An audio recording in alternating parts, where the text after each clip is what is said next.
ವಿಷಯ ಏನಂತ ನೇರವಾಗಿ ಹೇಳಿ. ಯಾಕೆ ರೀತಿ ಪೀಠಿಕೆ ಹಾಕ್ತಾ ಇದ್ದೀರಾ? ಪೀಠಿಕೆ ಅಲ್ಲ, ಭೈರವೇಂದ್ರ ಯಾರು?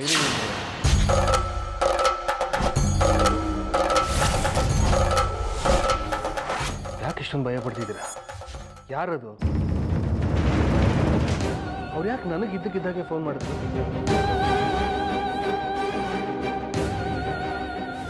ಆರ್ತಿಯವ್ರೆ, ಆರ್ತಿಯವ್ರೆ. ಅಮ್ಮ ಅಮ್ಮ ಅಮ್ಮ ಅಮ್ಮ, ಯಾಕೆ ಯಾಕೆ ಇಷ್ಟೊಂದು ಗಾಬರಿ ಆಗಿದ್ಯಾ? ಸೂರ್ಯವರಿಗೆ ಭೈರವೆಂಬ ಫೋನ್ ಮಾಡಿದ್ರಂತೆ.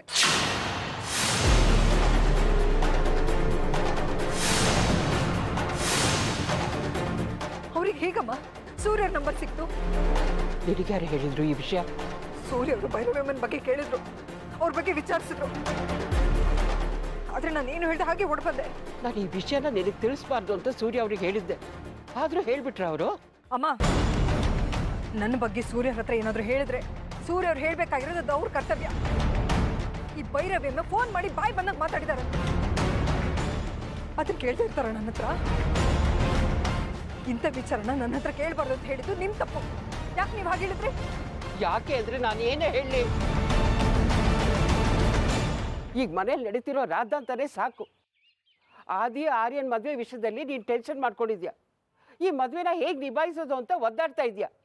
ಇಂಥ ಟೈಮಲ್ಲಿ ಭೈರವಿ ವಿಷಯ ಗೊತ್ತಾದ್ರೆ ನಿನ್ನ ಕೈಲಿ ತಡ್ಕೊಳಕ್ಕಾಗಲ್ಲ ಅನ್ನೋ ಕಾಳಜಿ ಕಡೆ ನಂದು. ನನ್ನ ಸಂಸಾರದಲ್ಲಿ ಏನೇ ಆದರೂ ಯಾವ ತೊಂದರೆನಾದ್ರೂ ಎದುರಿಸಕ್ಕೆ ನಾನು ಸಿದ್ಧವಾಗಿದ್ದೀನಿ ಅಮ್ಮ. ಆದರೆ ಈಗ ನನಗೆ ಚಿಂತೆ ಆಗಿರೋದು ಅಂದರೆ ಈ ಭೈರವಿಯಮ್ಮ ಇದ್ದಕ್ಕಿದ್ದಾಗೆ ಫೋನ್ ಮಾಡಿ ನಾನು ಜೀವಂತವಾಗಿದ್ದೀನಿ ಅಂತ ಹೇಳಿದ ಕಾರಣ ಏನು? ಅದು ಅಲ್ಲದೆ ಸೂರ್ಯರ ಹತ್ರ ಫೋನ್ ಮಾಡಿ ಮಾತಾಡಿದ್ದಾರೆ, ಅದು ನನ್ನ ವಿಷಯನ? ಅದೇ ನನಗೂ ಗೊತ್ತಾಗ್ತಿಲ್ಲ ಕಡೆ. ಆದರೆ ಅವಳು ಈ ಮನೇಲಿ ಇನ್ನೊಂದು ಚಂಡಮಾರುತ ಬೀಸಕ್ಕೆ ಬರ್ತಾ ಇದ್ದಾಳೆ ಅಂತ ನನಗೆ ಅನ್ನಿಸ್ತಾ ಇದೆ. ಮೊದಲೇ ಅವಳಿಗೆ ನೀನು ಶಶಾಂಕ್ ಜೀವನದಿಂದ ದೂರ ಆಗಿ ಅವನು ಬಿಟ್ಟು ಬಂದಿದ್ದಕ್ಕೆ ಕೋಪ ಇದೆ. ಸೂರ್ಯ ಅವರು ನಿನ್ನನ್ನು ಮದುವೆ ಆದ್ರಲ್ಲ, ಅವ್ರ ಮೇಲೂ ಅವಳಿಗೆ ಕೋಪ ಇದೆ ಕಡೆ. ಆದಿ ನಿನ್ನನ್ನು ಶಶಾಂಕ್ನ ಒಂದ್ ಮಾಡಬೇಕು ಅಂತ ಸೂರ್ಯ ಅವ್ರ ಮೇಲೆ ದ್ವೇಷ ಸಾಧಿಸ್ತಾ ಇದ್ದಾನಲ್ಲ, ಅದಕ್ಕೆ ಶಶಾಂಕ್ನೇ ನೀವಿಬ್ಬರನ್ನ ಸರ್ವನಾಶ ಮಾಡಬೇಕು ಅಂತ ಅವಳನ್ನ ಕರೆಸ್ತಿದ್ದಾನೆ ಅಂತ ನನ್ನ ಅನುಮಾನ. ಯಾಕಮ್ಮ ಅವರೆಲ್ಲ ಸೇರ್ಕೊಂಡು ನನ್ನ ಮೇಲೆ ಈ ರೀತಿ ಜಿತ್ ಸಾಧಿಸ್ತಾ ಇದ್ದಾರೆ? ನಾನು ನನ್ನ ಮಕ್ಕಳು ಸೂರ್ಯ ಅವರೆಲ್ಲರೂ ನೆಮ್ಮದಿಯಾಗಿದ್ವಿ ತಾನೆ. ಆದಿತ್ಯ ತಲೆಗಿಲ್ದೇ ಇರೋದನ್ನೆಲ್ಲ ಕಟ್ಕೊಟ್ಟು ಸೂರ್ಯರ ಮೇಲೆ ದ್ವೇಷ ಬರ ಹೋಗಿ ಮಾಡಿದ್ರು, ನಮ್ಮೆಲ್ಲರ ಮೇಲೆ ದ್ವೇಷ ಬರ ಹೋಗಿ ಮಾಡಿದ್ರು. ಈಗ ನೋಡಿದ್ರೆ ಅವನನ್ನು ಮುಂದೆ ಇಟ್ಕೊಂಡು ಸೂರ್ಯ ರಾಜಕೀಯ ಜೀವನ ಹಾಳು ಮಾಡಿಬಿಟ್ಟಿದ್ದಾರೆ. ಈಗ ಭೈರವಿ ಅಮ್ಮನ ಚೂ ಬಿಟ್ಟಿದ್ದಾರೆ. ಯಾಕಮ್ಮ? ಯಾರಿಗೂ ಮನುಷ್ಯತ್ವನೇ ಇಲ್ವಾ? ಅವ್ರು ನಿಜವಾಗ್ಲೂ ಮನುಷ್ಯ ಆಗಿದ್ರೆ ನಿನ್ನ ಪ್ರೀತಿಸಿ ಮದುವೆ ಆಗಿ ಅಷ್ಟು ಕೆಟ್ಟದಾಗಿ ನಡ್ಕೋತಿದ್ದೇನೆ ಅವನು. ನೀನು ಅವನನ್ನ ಬಿಟ್ಟು ಬಂದೆ ಅನ್ನೋ ದ್ವೇಷನ ಇಲ್ಲಿವರೆಗೂ ಸಾಧಿಸ್ತಾ ಇದ್ದಾನೆ. ನನಗೀಗ ಆತಂಕ ಆಗ್ತಿರೋದು ಆದಿ ಆರ್ಯನ್ ಮದುವೆ ವಿಷಯದಲ್ಲ ಕಡೆ. ಎಲ್ಲಿ ನಿನ್ನ ಸೂರ್ಯನ ಹಾಳು ಮಾಡ್ಬಿಡ್ತಾರೋ, ನಾಶ ಮಾಡ್ಬಿಡ್ತಾರೋ ಅಂತ ಆತಂಕ ಆಗ್ತಿದೆ ನನಗೆ. ಅವಳು ಹೆಣ್ಣಲ್ಲ ಕಡೆ, ಹೆಮ್ಮಾರಿ. ಕರುಣೆ ಅನ್ನೋದೇ ಇಲ್ಲ ಅವಳಿಗೆ.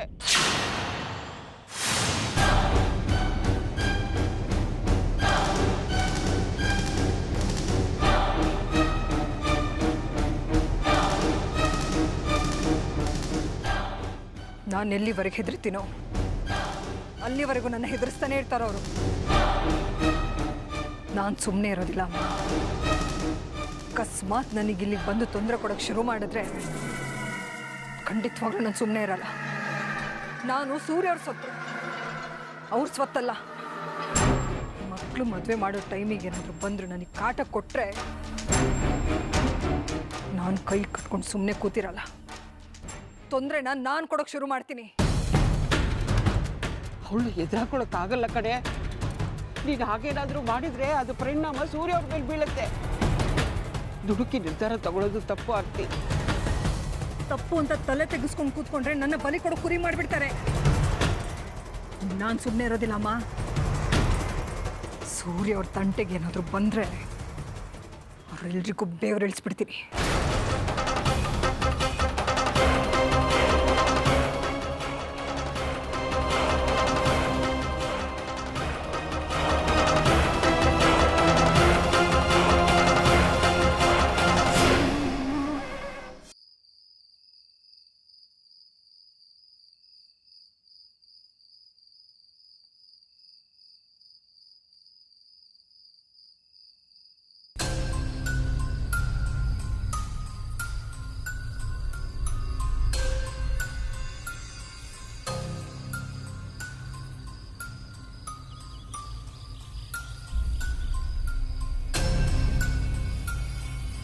ಭೈರವೇಶ್ವರಿ ಭೈರವೇಶ್ವರಿ ಭೈರವೇಶ್ವರಿ ಭೈರವೇಶ್ವರಿ.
ಯಾಕೆ ಕಾರ್ತಿ ಅವ್ರೆ, ನಿದ್ರೆ ಬರ್ತಾ ಇಲ್ವಾ?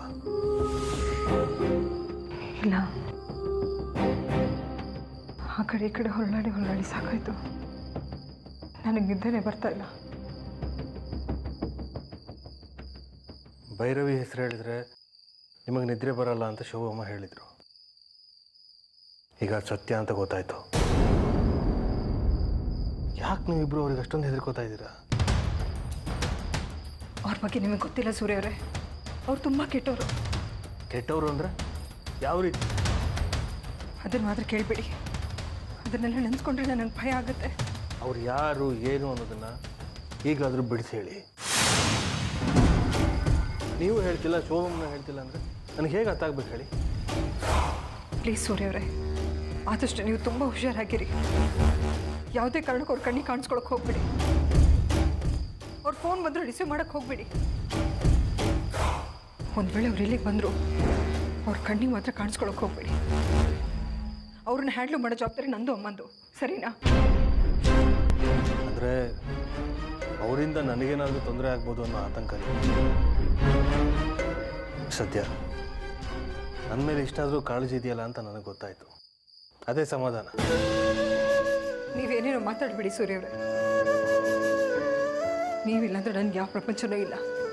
ನನ್ನ ಬಲನೇ ನೀವು. ನೀವಿಲ್ಲಾಂದ್ರೆ ನಾನು ಇಲ್ಲ. ಸುಳ್ಳು ಹೇಳ್ಬೇಡಿ ಆರ್ತಿಯವ್ರೆ.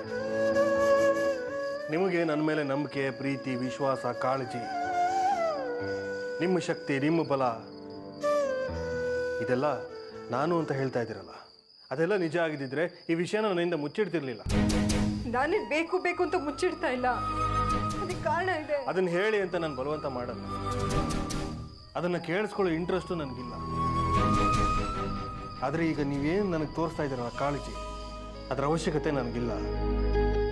ನನ್ನನ್ನು ಕಾಪಾಡ್ಕೊಳ್ಳುವಷ್ಟು ಬುದ್ಧಿವಂತಿಕೆ, ಶಕ್ತಿ, ಸಾಮರ್ಥ್ಯ ಇದೆಲ್ಲ ಇದೆ ನನ್ನ ಹತ್ರ. ಭೈರವಿ ಬಗ್ಗೆ ನಿಮಗೆ ಗೊತ್ತಿಲ್ಲ ಸೂರ್ಯವ್ರೆ. ಅವಳನ್ನ ಅಷ್ಟು ಈಸಿಯಾಗಿ ಲೆಕ್ಕ ಹಾಕಬೇಡಿ.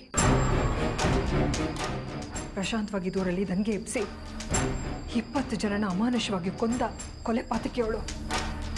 ಪೊಲೀಸರ ಕೈಗೂ ಸಿಗದೆ ಸಾಕ್ಷಿಗಳನ್ನ ಸಾಯಿಸಿ ನಿರಪರಾಧಿ ಅಂತ ಹೇಳ್ಕೊಂಡು ರಾಜಾರೋಷವಾಗಿ ಓಡಾಡ್ಕೊಂಡಿರೋ ಕೊಲೆ ಪಾತಕಿಯವಳು. ತನ್ನ ವಿರೋಧಿಗಳನ್ನ ಮರಳು ಮಾಡಿ ಜೀವಂತೆ ಸಮಾಧಿ ಮಾಡೋ ಸಮಯ ಸಾಧಕಿಯವಳು. ಯಾವ ರೀತಿ ಬೇಕಾದರೂ ಕುತಂತ್ರ ಮಾಡ್ತಾಳೆ.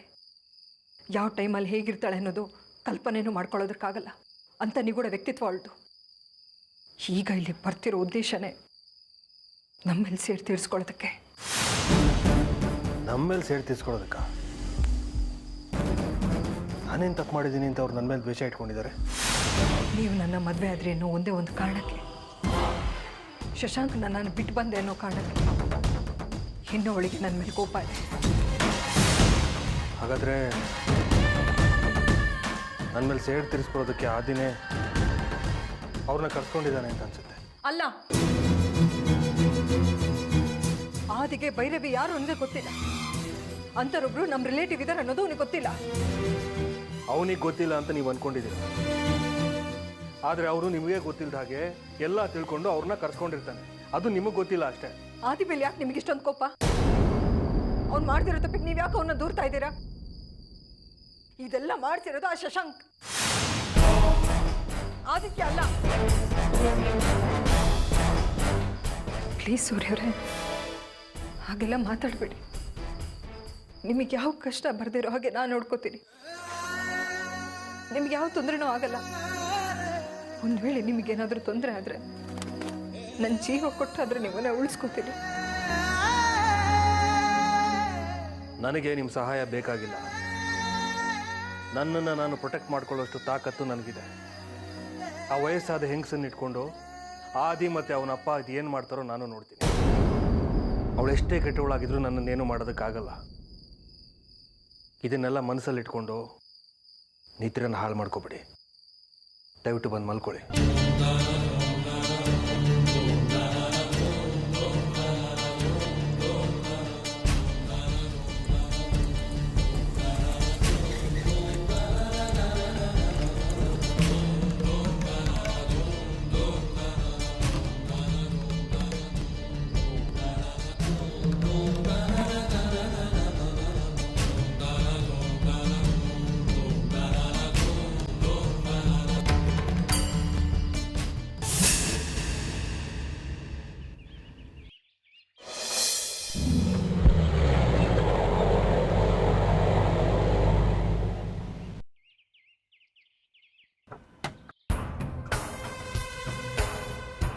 ಏನು ಅರ್ಜೆಂಟಾಗಿ ಬರೋಕ್ಕೆ ಹೇಳಿದ್ದು?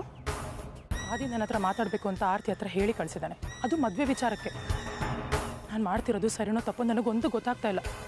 ಅದಕ್ಕೆ ನಿಮ್ಮ ಅಭಿಪ್ರಾಯ ಕೇಳಿ ನೀವೇನಾದರೂ ಸಲಹೆ ಕೊಡ್ತೀರೋ ಅಂತ ಬರೋದಕ್ಕೆ ಹೇಳಿದೆ. ಹೋಗಿ ಮೀಟ್ ಮಾಡು, ಅದರಿಂದ ಯಾವ ನಷ್ಟನೂ ಇಲ್ಲ, ನಿನಗೆ ಲಾಭನೇ ಆಗುತ್ತೆ. ನನಗೆ ಅವನ ಮುಖ ನೋಡೋದಕ್ಕೂ ಇಂಟ್ರೆಸ್ಟ್ ಇಲ್ಲ. ಹಾಗಿದ್ಮೇಲೆ ನಾನು ಹೇಗೆ ಅವನನ್ನ ಮೀಟ್ ಮಾಡಲಿ? ಅವನು ನನ್ನ ನೆನಪು ಮಾಡಿಕೊಂಡ್ರೆ ಸಾಕು. ನನಗೆ ಮಾಡಿದ ಮೋಸ ಇಲ್ಲ ನನ್ನ ಕಣ್ಮುಂದೆ ಬಂದು ಅವನನ್ನು ಕತ್ತರಿಸಿ ಸಾಕುವಷ್ಟು ಕೋಪ ಬರುತ್ತೆ. ನಿನ್ನ ಕೋಪ ಏನು ಅಂತ ನನಗೆ ಅರ್ಥ ಆಗುತ್ತೆ. ಆದರೆ ನಿನ್ನ ಕೋಪನೆಲ್ಲ ಬದಿಗಿಟ್ಟು ಅವನ ಹತ್ರ ನೀನು ಆಟ ಆಡಬೇಕು. ಆದರೆ ಆಡೋ ಆಟದಲ್ಲಿ ಅವನು ಸೋಲಬೇಕು, ನೀನು ಗೆಲ್ಲಬೇಕು.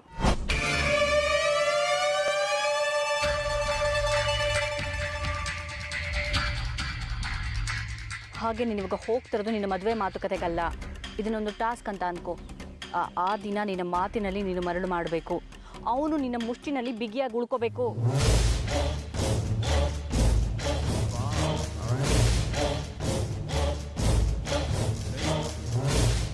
ಅವನು ನೀನು ಹೇಳ್ದ ಹಾಗೆ ಕೇಳೋ ಹಾಗಾದ ಕೂಡಲೇ ಆ ಸೂರ್ಯ ಮತ್ತು ಆರ್ತಿ ದೂರ ಆಗೋ ಹಾಗೆ ಅವನ ಸುತ್ತ ನೀನು ಬಲೆ ಎಳಿಬೇಕು. ನೀನು ಹೋಗ್ತಾ ಇರೋದು ಈ ಕೆಲಸಕ್ಕೆ, ನೆನ್ಪಿಟ್ಕೋ. ನೀನೀಗ ಅವನ್ನ ಮೀಟ್ ಮಾಡಿದ್ರೆ ನಿನ್ನ ನೋಡಿದ ತಕ್ಷಣ ಅವನ ಪ್ರತಿಕ್ರಿಯೆ ಹೇಗಿರುತ್ತೆ ಅಂತ ಗೊತ್ತಾಗುತ್ತೆ. ಅವನು ನಿನ್ನ ಜೊತೆ ಹೇಗೆ ಮಾತಾಡ್ತಾನೆ, ಮುಂದೆ ನೀನು ಹೇಗೆ ಅವನ ಜೊತೆ ವರ್ತಿಸ್ಬೇಕು ಅನ್ನೋದು ಹೊಳೆಯುತ್ತೆ. ಇಂಥ ಅವಕಾಶ ಮತ್ತೆ ಸಿಗಲ್ಲ, ಬಳಸ್ಕೊ.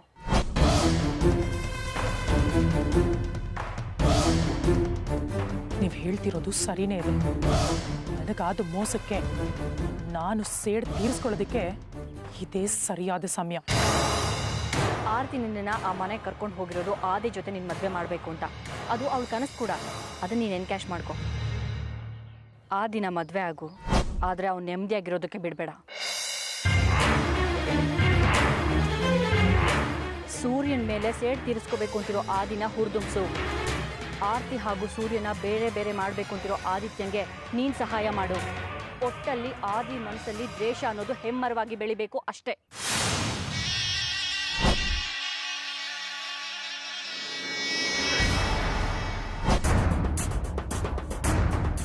ಇದೇ ನಿನಗಿರೋ ಟಾಸ್ಕ್.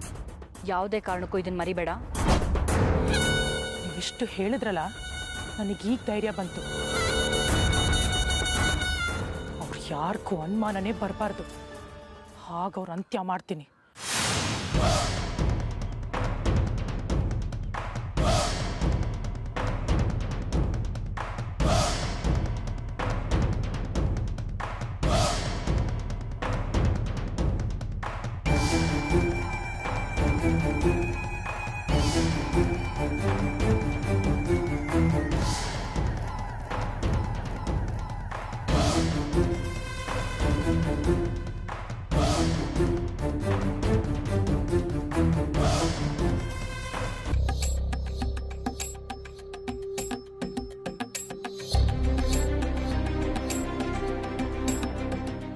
ಅಜ್ಜಿ, ಬೆಳಿಗ್ಗೆಯಿಂದ ಯಾರಿಗೋಸ್ಕರ ಕಾಯ್ತಾ ಇದ್ದೀರಾ?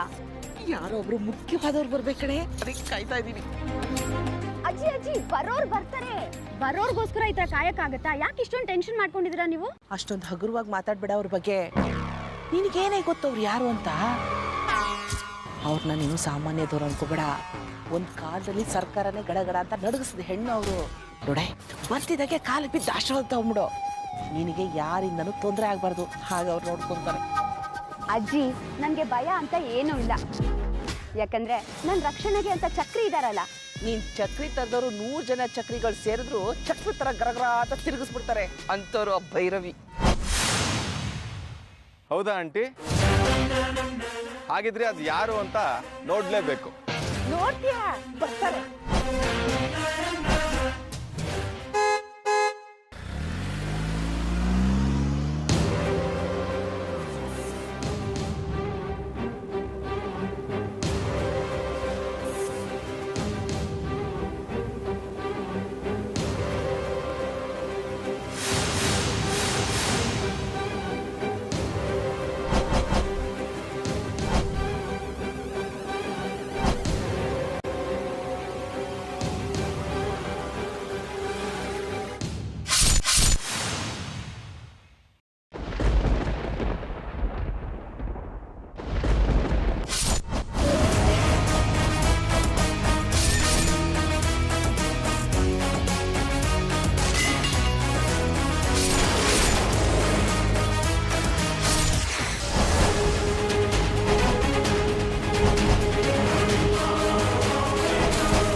ಆಶೀರ್ವಾದ ಮಾಡಿ.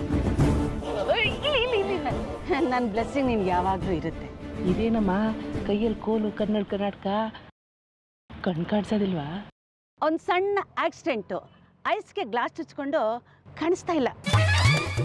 ಮತ್ತೆ ಬಂದಿರೋ ಕೆಲಸ ಹೆಂಗ್ ಮಾಡ್ತೀರಿ? ಕೆಲಸ ಮಾಡೋದಕ್ಕೆ ಕಣ್ಣೆ ಅದಕ್ಕೆ ಬ್ರೈನ್ ಇದೆಯಲ್ಲ.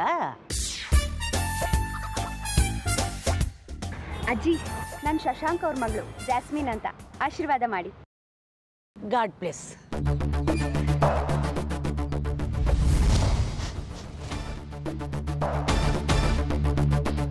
ಯಾರೋ ಗಂಡ್ಸ್ ಬಂದಂಗಿದೆ. ಅಜ್ಜಿ, ಇವರು ಚಕ್ರಿ ಅಂತ. ಅವನಿಗೆ ಮಾತು ಬರಲ್ವಾ? ಏನಪ್ಪ? ಇಲ್ಲಿದ್ದಾನೆ. ಏನಪ್ಪ? ಹೆಡ್ಲೈಟ್ಸ್ 2 ಬರ್ನ್ ಆಗಿವೆ. ಚೆನ್ನಾಗೇ ಬರುತ್ತೆ ಅಜ್ಜಿ. ಏನ್ ಹೆಸರು? ಚಕ್ರಿ, ಪೋಕ್ರಿ ಅಂದಂಗೆ. ಪೋಖ್ರಿ ಇದ್ದಂಗಲ್ಲ ಅಜ್ಜಿ, ಪೋಖ್ರಿನೇ. ಹೆಂಗೆ ಎಂಟ್ರಿಗೆ ಪಂಚ್ ಡೈಲಾಗ? ಜಾಸ್ತಿ ಕಿಸಿಬೇಡಿ, ಕಟ್ಸಿರೋ ಹಲ್ ಕಾಣಿಸ್ತಾ ಇವೆ. ನೋಡಪ್ಪ, ಚಕ್ರಿ ಅಂತ ಕರೆಯೋದು ನನಗೆ ಕಷ್ಟ ಆಗುತ್ತೆ. ಛತ್ರಿ ಅನ್ಬಿಡ್ಲಾ? ಛತ್ರಿ ಅಂತೀರಾ? ಅದೇ ಹೆಸರು ನಿಂಗೆ ಸೂಟ್ ಆಗುತ್ತೆ ಅನ್ಸುತ್ತೆ. Is it okay? ಕರೀರಿ, ಪರವಾಗಿಲ್ಲ. ಜಾಸ್ಮಿನ್. ಅಜ್ಜಿ, ಗೆಟ್ ಮೀನ್ ಸೈಡ್. ಬನ್ನಿ ಅಜ್ಜಿ. Go back. ಚಕ್ಕು. ಜಾಸ್ಮಿನ್, ಬನ್ನಿ ಅಜ್ಜಿ.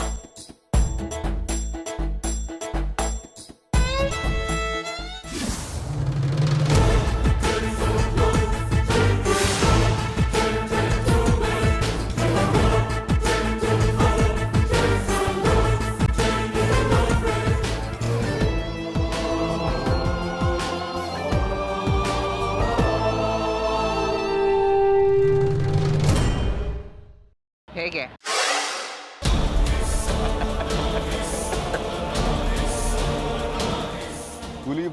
ಹುಲಿ ಬರುತ್ತೆ ಅಂತ ಬಿಲ್ಡಪ್ ಕೊಟ್ರಲ್ರಿ ರೀ. ಪಾಪ ಕಣ್ಣು ಕಾಣಿಸ್ತಾ ಇರೋ ವಯಸ್ಸಾದ ಮುದುಕಿ. ಕಣ್ಣು ಮೂಗು ಬಾಯಿ ಎಲ್ಲ ನೆಟ್ಗಿದ್ದು ನೀವು ಶಶಾಂಕೆ ಏನು ಮಾಡ್ಕೊಳಕ್ಕಾಗ್ಲಿಲ್ಲ.